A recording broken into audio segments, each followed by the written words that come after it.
Hi, welcome to the A16z podcast. I'm Sonal from the editorial team, and I'm here with Carine, who's the head of marketing at Shapeway, and she's been there for the past 3 years, so she's really seen it.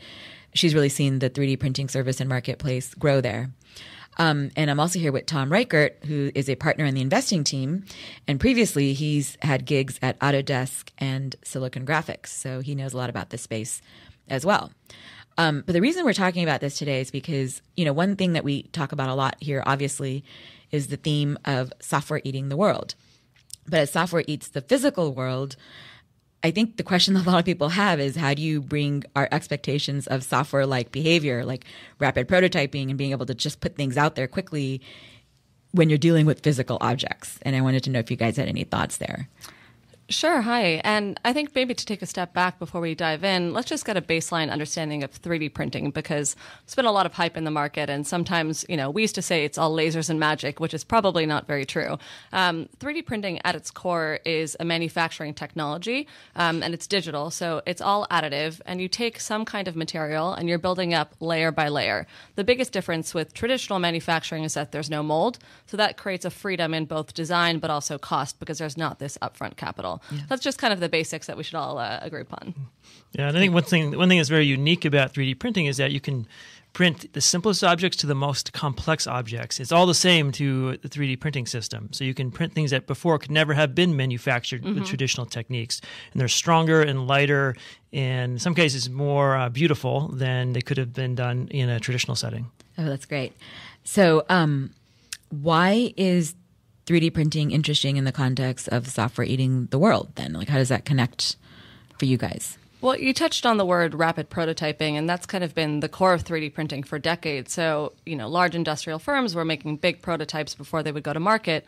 The materials have gotten so much better that you can actually do what we like to think about as rapid product development. So you quickly get a product, an MVP, to market, and all of a sudden you can get feedback from your customers like, hey, no one actually likes this. Maybe let's not go spend years developing this further. Or all of a sudden you get a runaway hit. So you're actually able to iterate with your customers, which is a very big shift from how products are historically made. Yeah, if you look into the labs at Apple Computer, right, the rumor has it they have lots of molds, so they have all these different form factors for different devices, and they manufacture these so one by one to simulate what it's like to have a new device. And so 3D printing brings that kind of capability to any designer, right? And what people used to be able to only design web applications or mobile apps, now they can design physical things with the same fluidity and actually have something in their hand to test. What happens when that happens? I mean, when you can do that, that changes a lot of things. I mean, about inventory management, products, release cycles. I mean, what are the implications of that? I think fundamentally, and you just touched on this word designer, at its core, it's changing who can be a product designer. It's changing who can be a part of this process, because there's not the mold, there's not the capital. Even marketing historically is almost invented to kind of take a product and that has to be mass produced. You need to make sure there's going to be enough demand. And so if you just are making something for yourself, all of a sudden you can say, hey, are other people interested in that? And that's a lot of the products we see on our site are actually quite niche and long tail. And when you think about them, I'm like, I don't know if someone needs a Raspberry Pi case with a My Little Pony on it, but you know what? There's actually a market there, and you're not bound by those traditional concepts of product market fit historically that required scale in a different way. It's kind of changing this pressure, to be able to have, before you go to market, historically, you would sit down with a focus group and you would say, like, hey, guys, what do you think about this? Who knows if that focus group is actually the right group of people to talk to? And it's just, in general, this classic notion of everything has to be ready before you go to market. In the software sense, that's crazy. You would actually put something out there, you would test, and you would even A/B test and see what would happen. And you can actually do that with products today. So we're actually seeing people go to market with things that might not actually have demand and all of a sudden take off. For example, there were these guys who have diabetes and they have Moto X phones, and no one was making a case for the phone that could hold their diabetes monitor, and all of a sudden they just put it out in the market. Huge demand from that community, and the hashtag on the side said, "We will not wait." So they're not going to wait for traditional manufacturing to meet their needs. Great. Yeah, I think there's an interesting movement too around artisanal products, kind of more unique, personalized, custom built, handcrafted, like all these things that we always have admired in terms of we want to be different, we want to express ourselves. And I think 3D printing is making that more available, where anyone can say, I want a product for me, and they can now have a means to produce it. And ultimately this could become not just kind of a cottage industry, but it's the way I think mainstream products are going. I mean, you look at products that Nike offers where you can personalize all sorts of aspects of your shoe. It's not 3D printed per se, but there's a push, right, for more personalized products. And I think the same thing's happening kind of right now at this hobbyist level. It will move itself up into the more mainstream products. So that's actually really interesting. But how do we actually move it beyond the niche to a broader audience? Like, what are some of the things we need to do to unlock the potential of 3D printing for a broader audience? Do we want to? Yeah, so I think there's an issue in the first stage of producing something is designing something. So there's this design literacy problem, right? And that most people are not good at starting with a blank page or a blank computer screen and creating something. So I think what we need to find is ways where someone who has inspiration can tweak and modify and personalize something that's already there, right? And I think that there's already lots of repositories for many 3D models, but I think the innovation that now has to happen is how do you put the knobs and dials in the right places so people can be kind of guaranteed some successful output as they tweak it? So kind of those kind of guardrails in the design process so that they have that instant gratification. It becomes more of a consumer or at least kind of non-trained person's domain, right? Oh, that's interesting. What's your take on that, Carine? Because it's interesting that's a really interesting theme to us because we've seen with products like 53's Mix, which doesn't expect you to start with the blank slate on your tablet, that you can take existing ideas and kind of rebuild and mix them. And even with Pinterest, I mean, you can repin things. You don't have to like actually upload a photo that you've taken like of a beautiful sunset on your own. I think that theme is really interesting. Like, how does that work for what you're saying? Yeah, I do agree. And we've actually seen in our research, people are not looking to start with a blank page. They do want to tweak or tinker. They want to be a part of the development process. They actually want to even feel closer to the designer, but they don't today self-perceive as the designer.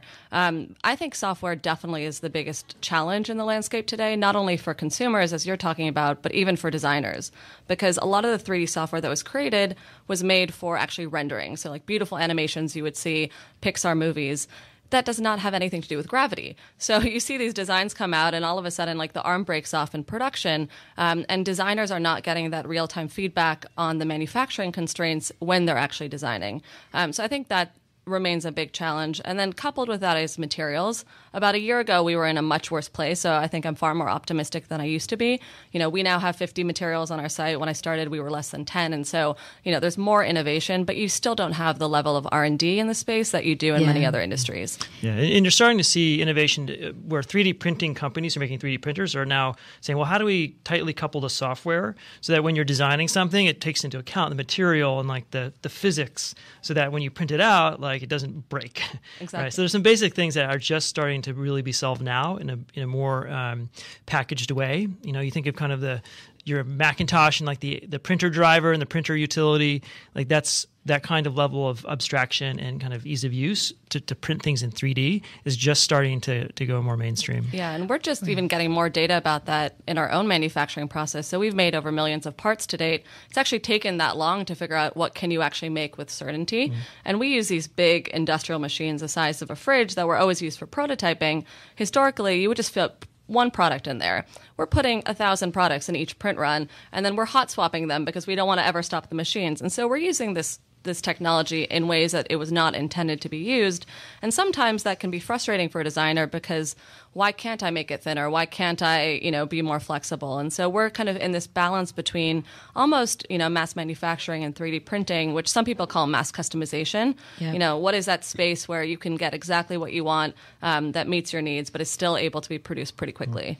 Yeah, and I go back to Apple, the desktop publishing revolution, and then they kind of did your become kind of a mix master for your own music, and they had rip, mix, burn, was the slogan. So I think in 3D printing now it's going to be like kind of rip, mod, fab, right? Like how do you scan in a design or take a design that's already there? How do you modify it, and then how do you fabricate it?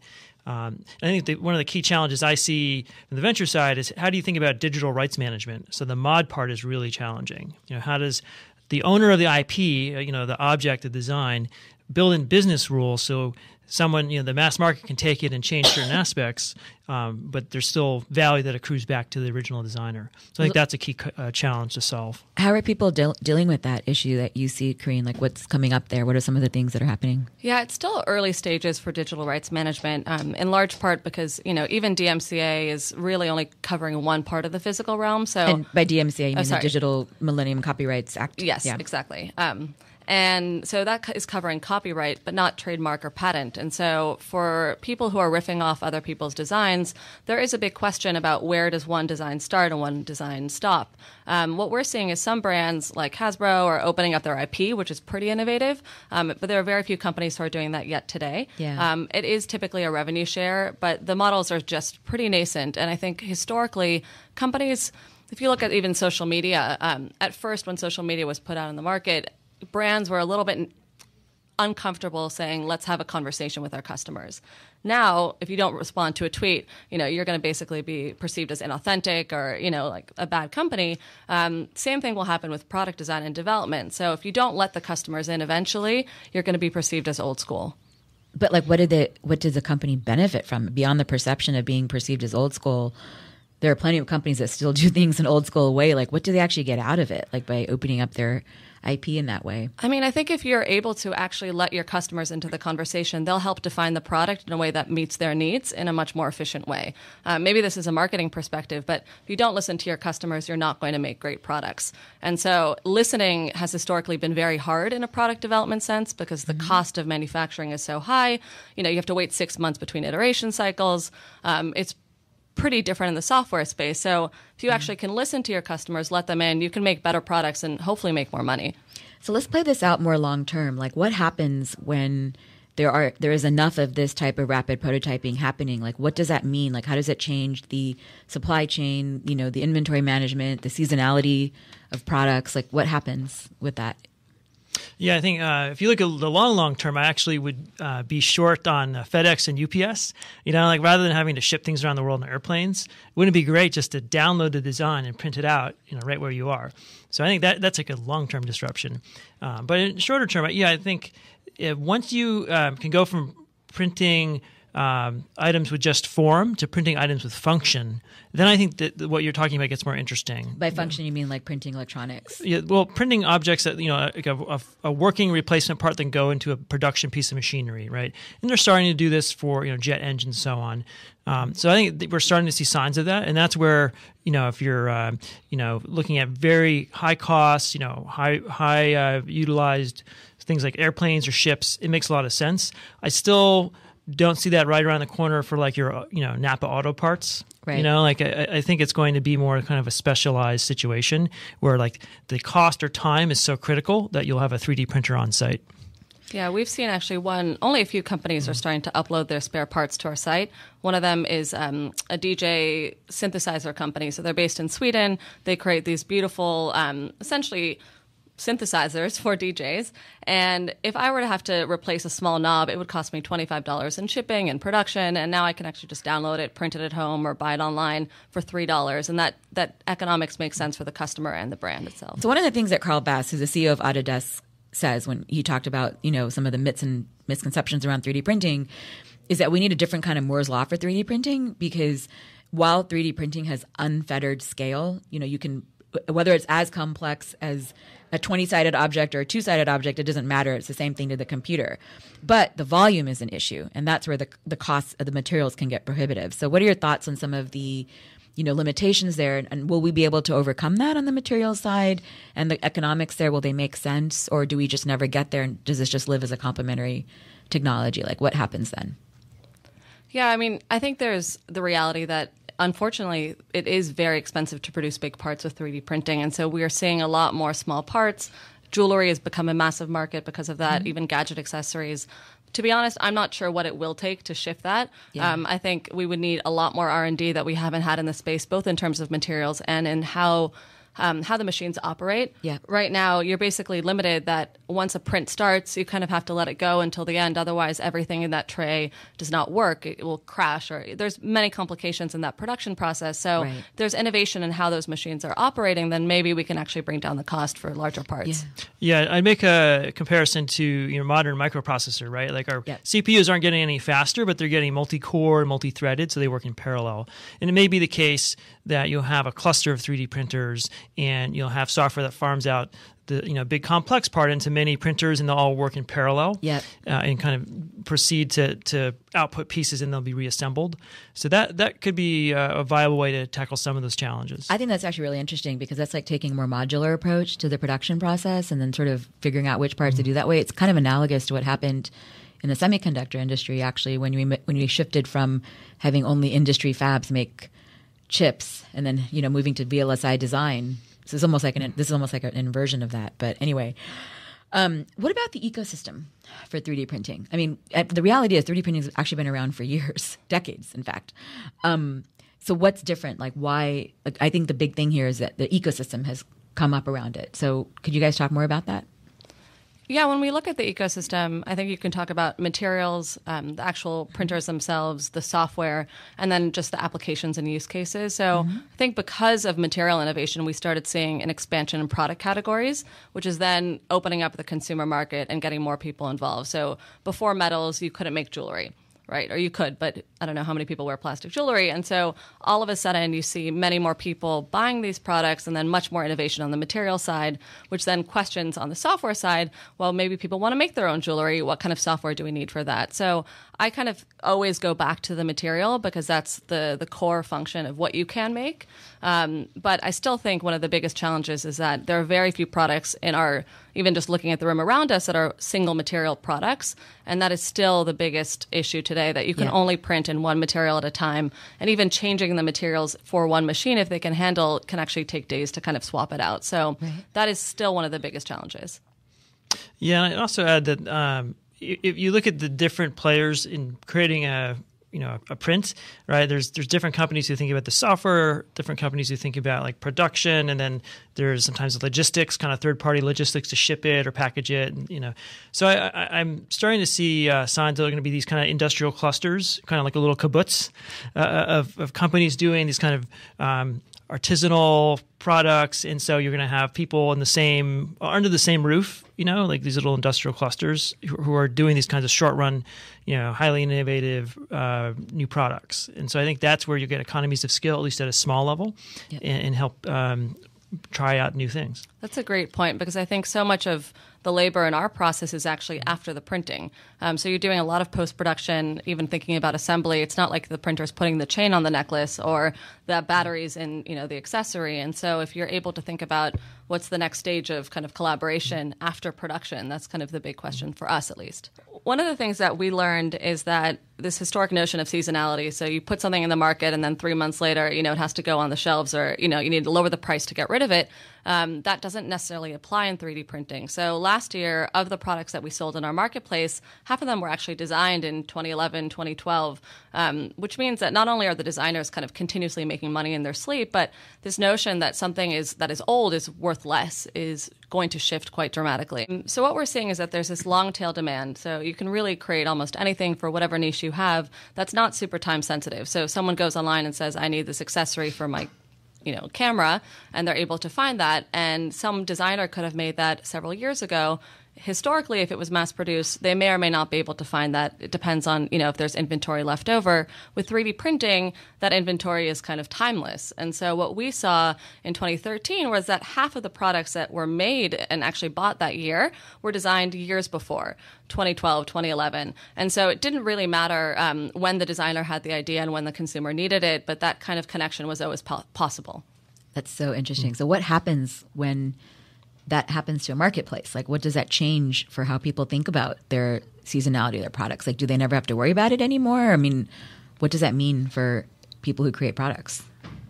I don't know if that. I don't think things will change necessarily that much, because I think it's this community dynamic. What's hot, like that can change. Maybe the accessibility doesn't change. You can still get to the product, but in terms of what people are going to be choosing to wear that season, that's a kind of a real time decision, and those trends are probably going to stand regardless.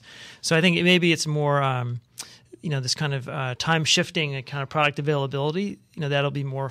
That'll be great for kind of utility products, but for fashionable products, it still might be driven by just the pop culture at the time. Oh, well, yeah, I think that's for sure, because I think fashion is much more than individuals deciding. It's like that scene from Devil Wears Prada. I don't know if you guys have seen that movie, but it's this very funny scene where the main character, Meryl Streep character, turns to her and says, "That blue shirt you're wearing was decided by like a million people before you mock that," because she was making fun of the fact that they were putting so much thought into her blue sweater matching a skirt. Anyway, there's a pretty good analogy too in kind of either literature or content. So great content will live for a very long time, and it's timeless in that sense. So if it's a great design or it's needed by someone, like that can have longevity, and digitization just makes it easier to access wherever you are. Okay, so just talking more about this whole theme of like mass customization. First of all, the reality is that what people currently call personalization is really just reconfiguration. And what you're talking about is actually true mass personalization and mass customization. But beyond that, do people actually really want to create their own products? Because I think we have a tendency sometimes, I'm very pro maker, but to glorify the maker. And the reality is, like, I don't always like the things that I make. Do people really want to create their own products from scratch? I think it's a great question. And where we've actually seen people, there's a desire to create your own products is where there's a need that's not yet met by the market. So, when you think about 3D printing, amazing technology, but what does it actually mean for me? That design process always starts with the need. And so designers are typically more well-equipped to start answering that question using design principles, and then they actually develop the product. Consumers are not there yet because we haven't been trained in the same way. I think maybe in the next generation, as kids are growing up with these tools of design and, they have access to printers in their classroom, they might think differently about it. But most of the customers we talk to are not actually interested in creating their own product from scratch, but they do want to be a part of that design process. They use language like, I want to tweak or tinker, or I want to put my stamp on it. They even just want to be closer to the designer to really kind of feel their impact. But that's also not for all products. Do you really want to customize like the bottle of soap that's sitting in your bathroom? I don't know. It just depends how much you like soap. Yeah, and I look at YouTube as maybe a proxy here. Like the majority of people at YouTube don't, they don't create videos, they watch it. But you look at, how many people actually sit down and create videos? Like a lot of people have begun to do that, right? A lot of people have made it from a hobby to, a big investment in their time and creative energies. And, if that's happened in creating video, which used to be perceived as really hard, maybe that will happen in building physical things too. Yeah, I think actually that point on if you start to see people who are doing it, how does that shift what you think is possible for yourself? We did a Google consumer survey, which is kind of the equivalent of a Gallup poll in statistical significance. And we asked, do you know anyone who makes and sells their own products? And 2 in 5 Americans actually do, which is actually a pretty sizable number. So if all of a sudden you start to think, well, if they're selling something, like, why can't I? And whether they're actually going to be creating them using 3D printing is kind of the next step. Is there ever going to be a point where we actually don't care how things are made, whether it was 3D printed or manufactured subtractively or in any other way? Like, is that a possibility with this space? When is that going to happen? I think that's the fact that we don't necessarily care about how things are made has often been true in society. And so, I didn't even really learn about injection molding until I started working at Shapeways. And so I think people actually care much more about the implications of production. So does that, improve waste, or does it actually, is it produced locally? Am I supporting someone near me? So people care about those values, but not necessarily the how. Yeah. I think we've been excited by the technology because it is democratizing, and all of a sudden anyone can be a designer, and that's a huge shift. But if you really look at this ring that I'm wearing, which you guys can't see, it's a beautiful silver ring. And to be honest, I love that it was designed, and I love that I know the designer, but I don't really care that it was 3D printed. Just a point on a follow-on point to kind of waste and kind of the implication of how things are made. I'm excited to see the first company makes a 3D unprinter. Like when there's going to be a machine where you can take your 3D printed object and like throw it back in, and it like melts it down and recycles it. And that'd be great. life cycle, kind of the bookend on the other side of how do you Right. take something and just continue to refabricate using the same the same material. No, that's great. So what are, just to close our thoughts here, like what are some of the things that you're seeing that are happening now? Some shifts, any interesting directions we can expect in the space? We've always been very focused kind of on end designers and typically independent designers, and we're definitely starting to see more and more bigger companies and bigger brands get in the space. I think part of it is just a natural reaction. There's something big happening. We should be a part of it. But the second part is actually saying, hey, can we actually work more closely with our customers or help them personalize products that we are putting into the market? And I think that could actually help 3D printing become more mainstream in a sense and less of the hype, but actually just more of, are there relevant products that people can relate to? We're seeing that on the long tail, but kind of not yet in the head of the tail. That's interesting. How about you, Tom? What are you thinking? Yeah, I think on the industrial side of things, there's been innovations in printing in metals, printing in polymers, and not just doing parts that are going to be as prototypes or kind of design examples, but like production parts that have the strength properties and the heat resistance and so on, or for the sake of medical applications, things that you could actually implant in someone's body. So I think those companies have arrived, and now they're kind of like starting to just iterate and improve. So that's exciting. I think that's kind of key ingredients to getting to a more mainstream use of 3D printing. Today, we've often focused on printing objects with form, mostly plastic trinkets, and now it's starting to be printing objects with function, right? Like it may be electronics inside, or it might be just multi-materials, or it could be a bigger object because printers are getting more capable with big objects. Yep. And that's where it gets exciting because then it's not a novelty, which is kind of an accusation of a lot of 3D printing things early on, Right. but it's actually like something I would pay for and use, and it's part of something bigger than just kind of a something to put on your mantle. That's actually great because I think the perfect example of printing 3D objects with function is this recent spate of stories, and it seems like there's not one but like 5 every week about a 3D printed cast saving, healing someone in less than 80% of the time, a 3D printing heart saving a baby's life, a 3D printed body part giving touch that people never had before. I mean, I think that's a great example of it actually playing out in other ways. Can I just one thing about the healthcare space, which is so interesting? So the economics of 3D printing don't always beat traditional manufacturing, obviously. Otherwise, we would be, sitting with printers around us all the time. But where it does work really well is for complexity, as you said before, for personalized products, and then also for kind of low demand products. And I think that's where the body becomes the best application, things that fit you perfectly, that are highly complex like organs, and that really need to be just for you. And that's why I think it's so exciting to see the heart that can be replaced, or the beak for the eagle, or all of these stories are just classic examples of the technology in its best. That's great. Thanks again for joining us today, Carine, and thanks, Tom, for joining us. And that's a wrap of this week's A16Z podcast.